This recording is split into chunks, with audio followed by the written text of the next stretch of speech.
Hello my planner pals and welcome back, and if you're new here then thank you for joining me and giving me a try.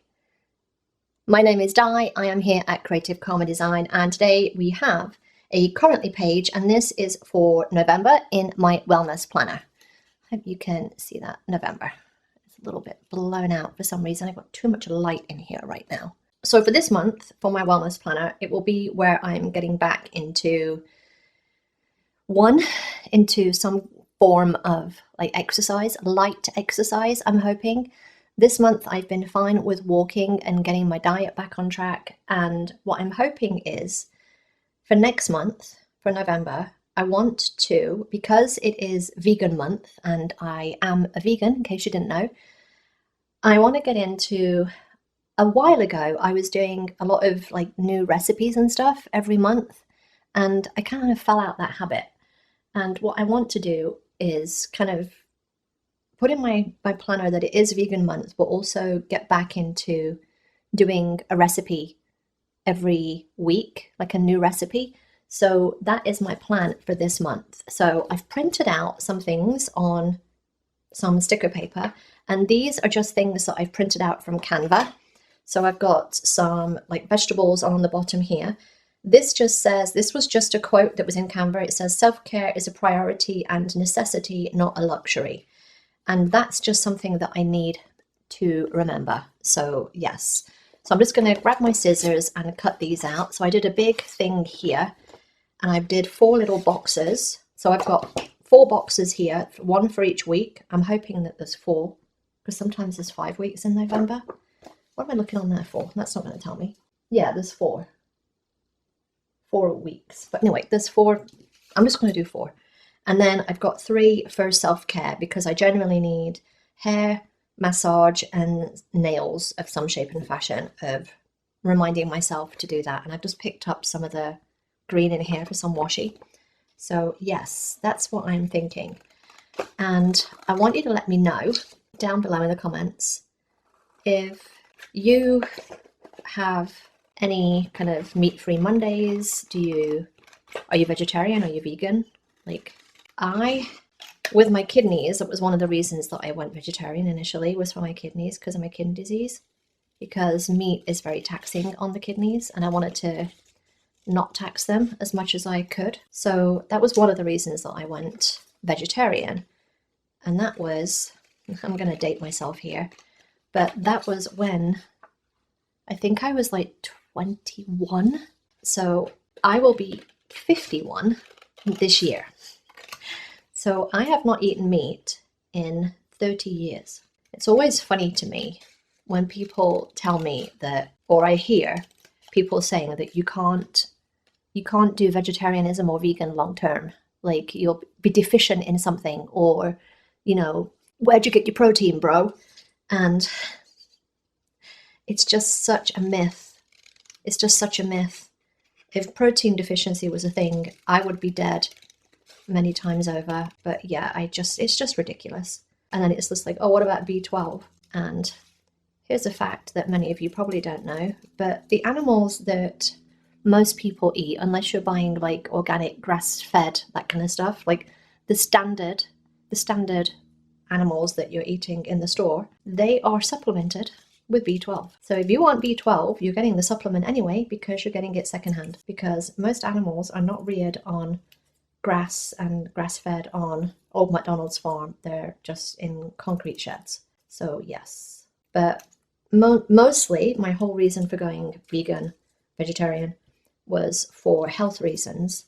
And then the more I learned about the agricultural farming, the standard now, I was absolutely appalled. And yeah, I can't be part of that. That is just not something that I'm prepared to do. But it's so easy now. You know, I mean, people back when I went vegetarian were like, oh my gosh, well, it's so much easier now.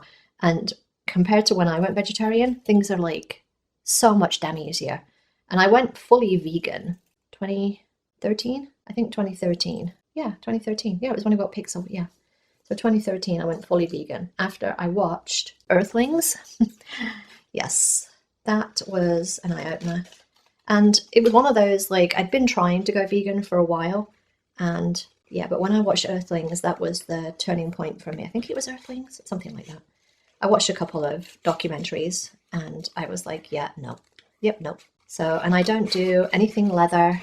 I'm a crunchy granola, as they call them. I'm crunchy granola. I don't do any leather. I don't do any animal products. I don't do honey. Nope, no, and no. I am also now vegan keto or plant-based keto, whichever way you want to put it. And yeah, talk about making things harder for myself. But I have to say, my kidneys feel better on keto. It was funny as well. I think back to when I was a kid. I think I was around 15 or 16 when I had my first foray into vegetarianism. After I listened to the Smiths, I was into the Smiths big time as a kid. I love them now still, but I talked about this with a few of you. I think it was Tracy I was talking to in the comments about music, and my music is so varied. I run the gamut from the Smiths, Eminem, Disturbed, like Taylor Swift. Like I can put all of those on a playlist and be perfectly happy. Yeah. 9 Inch Nails. Yeah, this is why it's so hard trying to find music for myself, because it just depends how I feel. But yeah, so anyway, I was listening to the Smiths' Meet His Murder album, and yeah, that was the first time I tried to go vegetarian. And then I went fully vegetarian, and I went pescatarian at first, where you just have fish, and then went fully vegetarian. I think I was like 21. I was 20 or 21, somewhere around there. Somewhere around there. Time flies, doesn't it? And then, like I said, 7 years ago, went fully vegan and have not looked back since. So yeah. And again, no, that's not 7 years ago. That's 9 years ago, Di. That's 9 years ago. Wow, time really does fly. That's, yeah. 2013 is 9 years ago. Is that right? That is right. Wow. But yeah,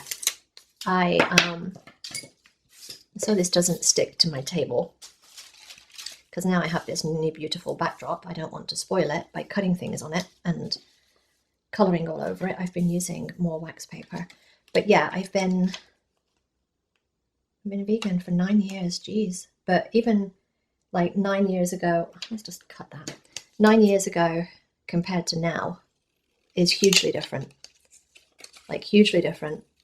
Like it's so, I don't want to call it mainstream, but it's so much more accepted now that there are vegans and people don't want to eat meat, and you know, because the whole plant-based thing, which don't get me started on the whole plant-based thing. Like, it's so annoying when companies put plant-based on something and then there's egg in it. I'm not kidding. I mean, I don't know how they think that egg is a plant. If you're plant-based, you're vegan. Like, I don't understand. You can be mostly something. Like, I don't understand. I just don't get it. I don't get it. I do not get it. I don't get how egg is plant-based, but so many manufacturers have decided that that's a thing. And yeah, it's annoying. Anyway, we're getting sidetracked. So yes, even if you do Meatless Monday, I want you to let me know in the comments, because I am not one of those vegans that is like, oh, everybody must be vegan. That would be great. That would be great. Or, you know, let's just change the animal, like, regulation things, you know. I don't know what the word I'm looking for is. Like, you know, let's make it so that the animals at least have a nice quality of life. You know, let's get back to having free roaming animals and stuff like that. But yeah, that would be at least nice, wouldn't it? But yeah, the industrial, there's the word I was looking for earlier, industrial farming is not nice. Is not nice. And then I hear people like, oh, well, what's going to happen then? Like, animals will just overrule the world. Like, you know, they'll just be roaming everywhere. Yeah, that would be great. I remember when we first moved here moved into this house in 2002. And at the top of our street, there was a little walkway, and then there's like fields. There's not now, there's a huge housing estate there, but there were fields, and there would be cows that would roam on those fields. And yeah, and it was kind of horrific because sometimes you would hear like, you know, coyotes and stuff, but that does not sound great, let me tell you. But they would be roaming up there, and you would occasionally again hear the coyotes and stuff. But when they sold that land, they no longer had the cows. I don't know where the cows went. I'm just like, I'm just deciding which side I want these on. Hang on. Do I want to put those there? Oh, maybe there. Oh, maybe there.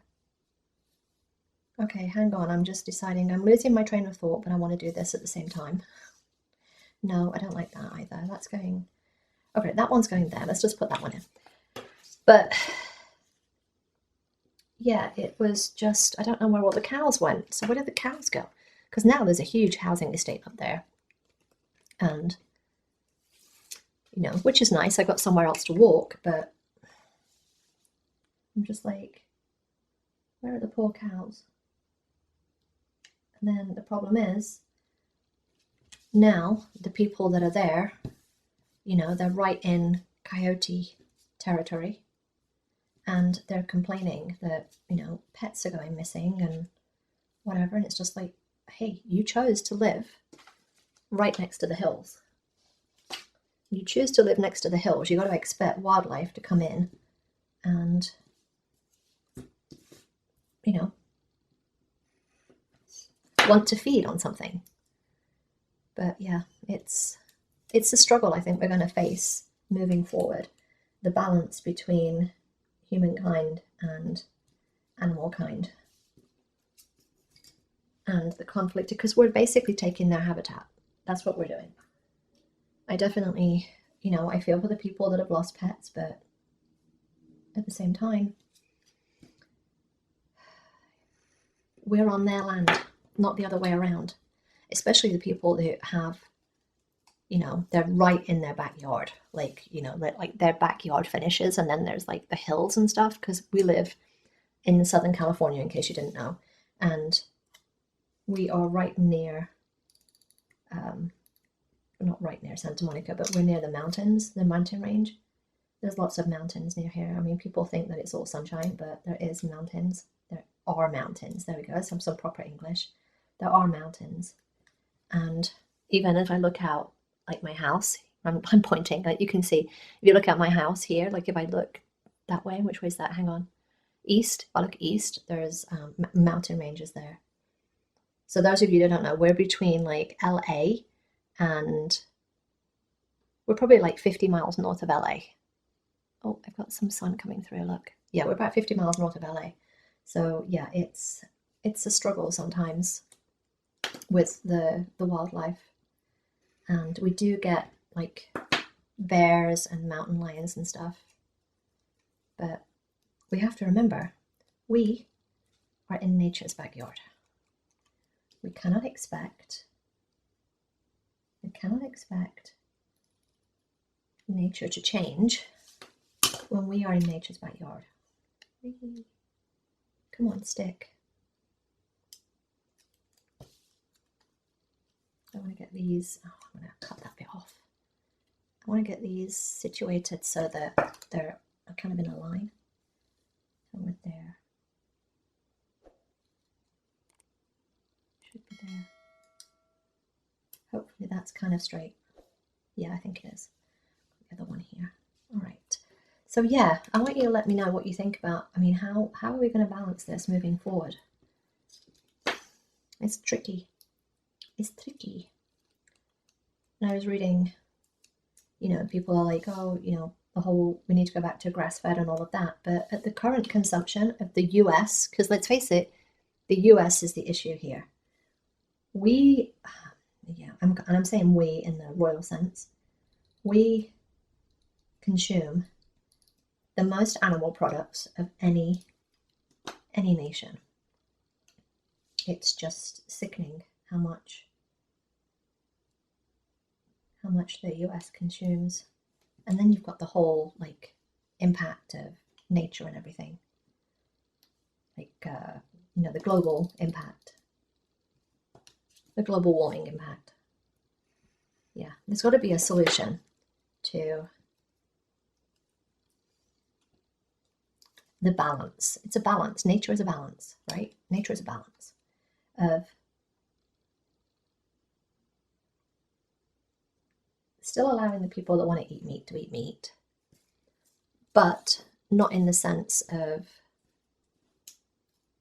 animal husbandry. I'm going to call it animal husbandry, you know, and the world, you know, because, you know, it has a knock-on effect of global warming, etc., etc.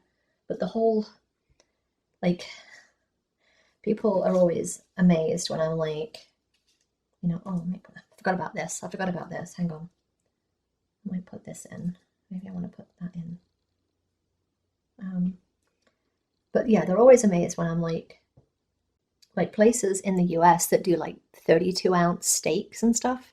And you consider a portion of protein is like the size of a deck of cards, like, or it fits into the palm of your hand. Like, it's just like 4 to 6 ounces. It's not massive. Like, it's just crazy. It's just crazy. I don't understand this whole, oh, I have to have a 32-ounce steak. No, you don't. Nobody needs that much protein. Nobody needs that much protein. It's just insane, especially when you consider the other protein that you get in your food. But nobody needs that much protein. It's ridiculous. It is ridiculous. Okay, I'm going to put, is that going to fit there? And how am I going to tie that into there? I'm just going to tear it. I'm just going to tear it. I'm just going to tear it because I can. But yeah. So if you thought that vegans couldn't live long term, I need to let me know in the comments, because let me tell you, I'm still living. I'm still living. I'm just going to tear that there and have it, yeah, kind of there.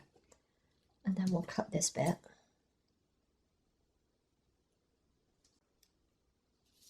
And butt that bit there. It's working. It's working. It's going to be very boxy. It's going to be very boxy. But yeah, I get into a rut. I do this all the time now. I do it with exercise. I do it with everything. I get into this rut. My favorite food in the whole world right now is tacos. So if you're a taco lover, give me a thumbs up. But yeah, I love tacos. Now, my husband is not a taco lover, but he will endure. He doesn't mind them. They're not his favorite food. He's definitely a like burger and chips kind of guy. And chips, like French fries, burger and chips. But yeah, I'm a tacos and I love salads. Okay, yeah, I'm going with that. Stop second guessing yourself, because we're talking while I just place stickers down. This is fine. So yeah, I am. Where's my whiteout? Oh, there it is. But it's always hard when we go on vacation, and I will be taking a break from my keto on vacation. But it's always hard when we go on vacation looking for places, but now it's like super easy everywhere that we go. You know, you just have to do a little bit of legwork beforehand. A little bit of legwork beforehand to find places to eat. And my husband, that's his job. He loves finding places to eat. Like, we always joke when we go to the UK, we visit family, and then we usually spend a week like on our own for our vacation, and we do like a vegan food tour of London. We will literally visit all the new places. Like, some of the places that we've been have been amazing. We had a vegan afternoon tea in London that was just amazing. just amazing. Like all the tea and like little finger sandwiches, like scones, like vegan clotted cream, which was just mind-blowing. Yeah, and pretty much like I think back to when I was first vegetarian, and I was working in retail at the time, and there was probably like a handful of things. There was probably like 24 like items, like vegetarian items that you could buy, and I just used the heck out of those. That one's wonky, but we're gonna leave it. And yeah, but now it's just everywhere. You can get vegan stuff everywhere. So yeah, it's just, I love it. It's just, where is the end to this? You know, it's just everywhere. Like vegan afternoon tea, like insane. Insane that that's a possibility, right? But it is. Do I want to put any more of this in? I just don't like this at the bottom. I might just, because there's that little black line there, I don't like that black line, so I'm going to just wipe that bit out. Oh, that's better. No, I don't feel too bad. I might shorten it a bit. It just feels too, don't know, it feels too something. Fill in a word there.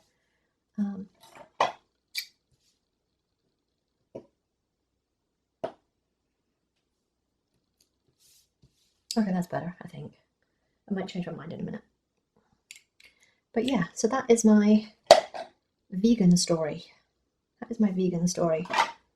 And it's always funny to me when there's like, you know, comedians who'll be like, oh, how do you know there's a vegan in the room? Like, you know, oh, don't worry, they'll tell you.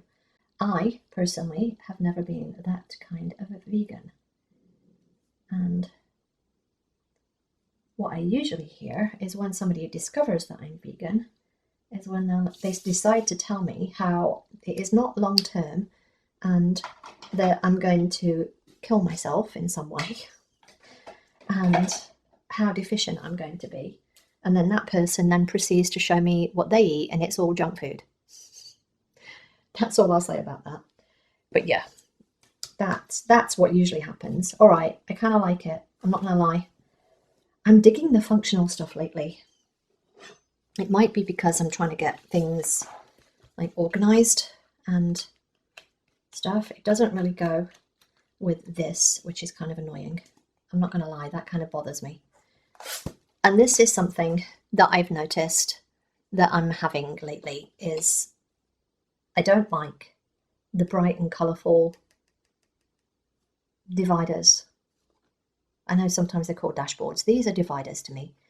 But I don't, yeah, that kind of bothers me that they're not matching. But there's nothing I can do about it, not right now. But yeah, I think in future I'm going to go with more neutral dividers because this annoys me. But yeah. C'est la vie. All right. I want you to let me know in the comments down below your thoughts on, are you vegetarian? Are you vegan? What do you think of the commercial meat industry type things?